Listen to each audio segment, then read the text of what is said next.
আমি জান্নাতুল মহাজ্জিসনা, প্রভাষক, পদার্থবিজ্ঞান বিভাগ, মনপুরা স্কুল অ্যান্ড কলেজ। আজকে আমি আমার দশম শ্রেণীর শিক্ষার্থীদেরকে শেখাবো কিভাবে সাইক্লোপিসের সাহায্যে কোনো বস্তুর দৈর্ঘ্য পরিমাপ করতে হয়। আমার সাথে আছে মনপুরা স্কুল অ্যান্ড কলেজের দশম শ্রেণীর বিজ্ঞান বিভাগে এক ঝাঁক মেধাবী শিক্ষার্থী। চলো সবার আগে আমরা তাদের সাথে পরিচিত হয়ে নিই। আমি জাফরি, আমি মারিয়া, আমি জেই, আমি অপিক, আমি আদিদা, আমি ঝিলিক, আমি মাহি, আমি অথৈ, আমি নীলামণি, আমি ফিদা, আমি মাইজুল করিম, আমি ভর্তি। ধন্যবাদ সবাইকে। চলো এবার আমরা আমাদের মূল পাঠেই চলে যাই। দেখো তো আছে কিনা। আমাদের কাছে মোট 4টা যন্ত্র আছে। তোমাদের সবার কাছে আমি একটা করে যন্ত্র দিয়েছি, বলতে পারবে এটার কি নাম? Very good. তাহলে আমরা সবাই জানি আমাদের এই যন্ত্রটার নাম হলো ভার্নিয়ার ক্যালিপার। বলো তো এটার সাহায্যে আমরা কি করি? এটার সাহায্যে আমরা যেসব ছুটি মেজারমেন্ট দিতে পারি। হ্যাঁ, কোনো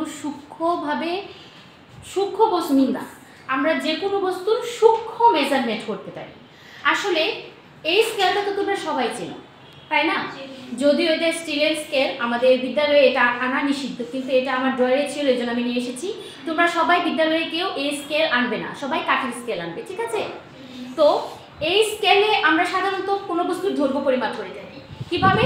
এই যে দেখো, সেন্টিমিটার আছে আর কি আছে, ইঞ্চ আছে। সেন্টিমিটার আর ইঞ্চ সাহায্যে আমরা কোনো বস্তুর দৈর্ঘ্য পরিমাপ করতে পারি। এখন কথা হচ্ছে এটাও তো একটা পরিমাপ যন্ত্র, তাহলে এটার প্রয়োজনীয়তা।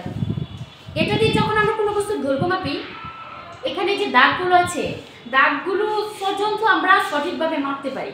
কিন্তু কোনো বস্তুর দৈর্ঘ্য যদি এমন হয় যে সর্বনিম্ন 2টা দাগের মাঝখানে কোনো বস্তুর দৈর্ঘ্য চলে যায়, তখন ওটাকে আমরা কিভাবে মেজার করবো? আমরা কি মনে আন্দাজে একটা ধরে নিই, একটা মান ধরে নিই, তাই না? কিন্তু আমরা পদার্থবিজ্ঞানের ছাত্রছাত্রী হিসাবে আমরা জানি যে পদার্থবিজ্ঞান বা বিজ্ঞান অনুমানের উপর চলে না। পদার্থবিজ্ঞান চলে 100% একুরেসির উপরে। তো আমাদের 100% একুরেসি কে আনবে? এই যন্ত্র আনবে, তাই না? তো আজকে আমি তোমাদেরকে এই সাইড ক্যালিপার্সের খুবই বেসিক কিছু ধারণা দেব, ঠিক আছে? যেহেতু প্রথম পার্ট, আমরা বেসিক ধারণা দেব। তো হাতে যন্ত্রটা সবাই নাও। দেখো এখানে সোজা যে যন্ত্রটা স্টিলের, এটা হলো আমাদের প্রধান স্কেল। লাইক দ্যাট এই স্কেলটারই একটা মিনিমাম ভার্সন হলো এটা। আর এই যে একটা স্ক্রু আছে, এটা যখন আমরা বাম পাশে ঘোরাবো, এন্টি ক্লকওয়াইজ যখন আমরা এটাকে ঘোরাবো, তখন এই যন্ত্রটা ওপেন হয়ে যাবে। দেন আমরা এটাকে হাত দিয়ে এভাবে ধরে এই যন্ত্রটাকে আমরা প্রধান স্কেলের উপর নাড়াতে পারবো, মানে প্রধান স্কেলের উপর এই যন্ত্রটা তখন চলাচল শুরু করবে। আর এই যে ছোট যে স্কেলটা আছে, দেখো মিলিমিটার দাগ কাটা, এই ছোট স্কেলটার নামই মূলত ভার্নিয়ার ক্যালিপার। এই সম্পূর্ণ আমরা যতটুকু আমরা ভার্নিয়ার ক্যালিপার বললেও এই ছোট পার্টটা মূলত হলো ভার্নিয়ার ক্যালিপারের পার্ট, আর এই বড় যে স্কেলটা আছে এটা হলো প্রধান স্কেলের পার্ট, ঠিক আছে?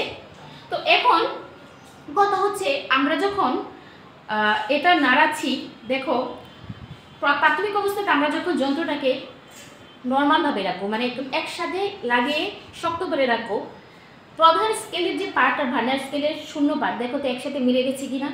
তোমাদেরগুলোতে দেখো মিলে গেছে, তাই না?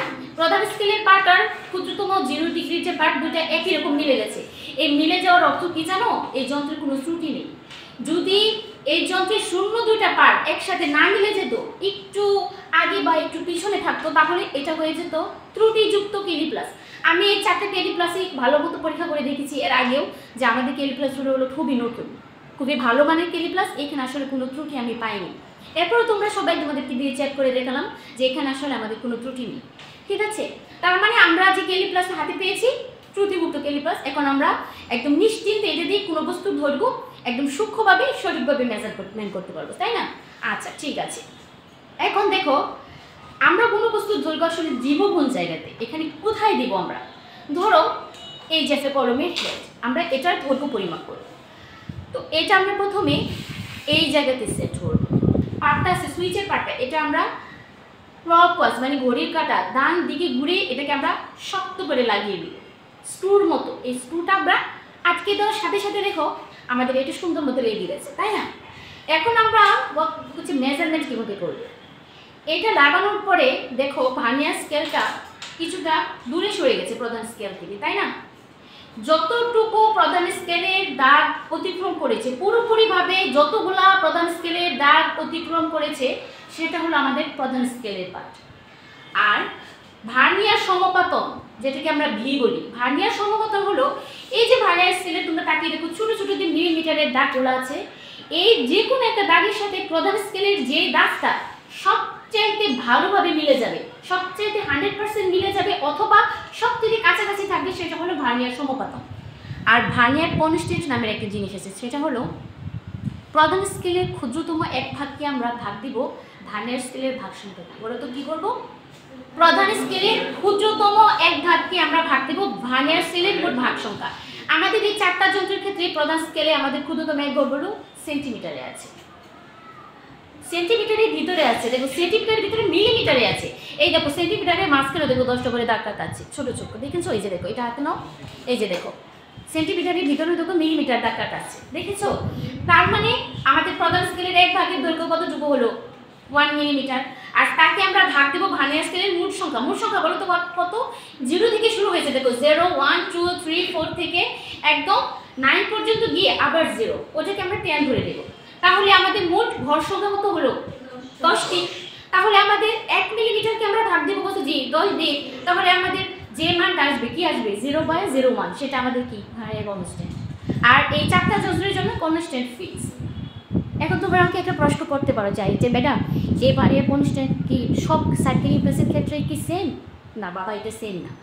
আমাদের এখানে ভাগ সংখ্যা আছে 10টি। অনেক সার্কেলিং প্রেসে ভাগ সংখ্যা 20টি থাকতে পারে, 15টি থাকতে পারে, 100টি থাকতে পারে, 10,000 থাকতে পারে। আসলে তুমি কি ধরনের পরিমাপ করবে, কত সূক্ষ্ম পরিমাপ করবে, কত জটিল ক্যালকুলেশন করবে, তার উপর নির্ভর করে এটা। আমাদের যেটা দেওয়া হয় কলেজে, মূলত তোমাদেরকে শেখানোর জন্য স্কুল কলেজে, এটা হলো সবচেয়ে জেনারেল ভাষা, যেটা দিয়ে আমি সহজে তোমাদেরকে শেখাতে পারবো। কিন্তু